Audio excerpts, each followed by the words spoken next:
We've reported many times on this programme about how some businesses in our rural communities are struggling.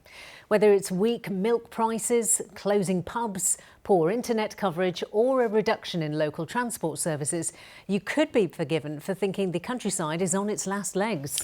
However, in a series we're calling A Country Living, we're going to feature businesses that have come up with ways to buck that trend. First up, two friends who 3 years ago started turning water into wine after a fashion. Matt Teal has more.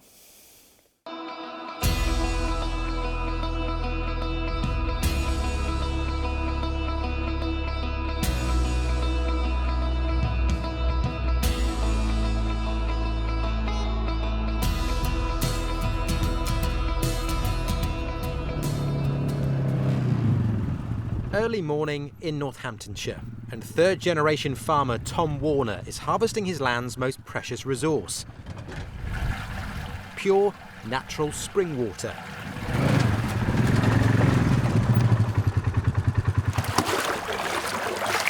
The water has been flowing here for centuries, but it wasn't until several years ago that Tom and his best friend since agricultural college in Shropshire decided what they wanted to do with it.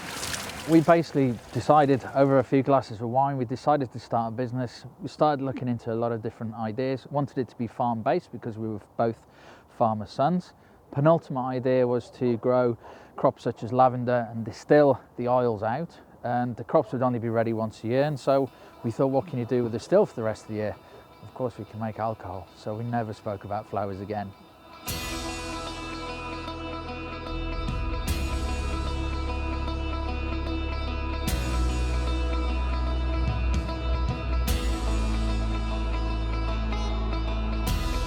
The idea they cooked up over a few glasses of wine took a few more years to ferment, or rather distill.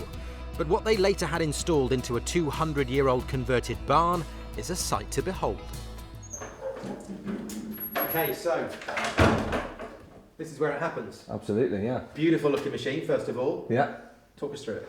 Her name's Curiosity. She's a 500 litre copper pot still, first of her kind in the UK. And she makes fabulous gin.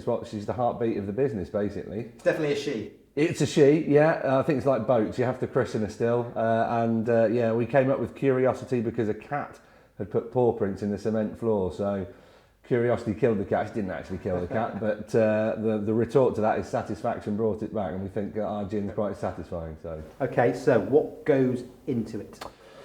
11 botanicals. Juniper has to be there because it's a gin. There's 10 others. We put them all into the still. We've got homegrown elderflower in there. What we're creating is a alcoholic spicy soup. Okay, so this is a batch you've got ready to go, yes? Absolutely, you said there are 10 botanicals in here? 11, we've got 11, yeah. Can you list them? I can indeed. We've got juniper, coriander seed, angelica root, cinnamon bark, orange peel, black pepper, lemon peel, cardamom, elderflower and nutmeg. And a secret one. Can you do it backwards? No, that's fine. I can try. Right, brilliant. Okay, here it goes. Let's see.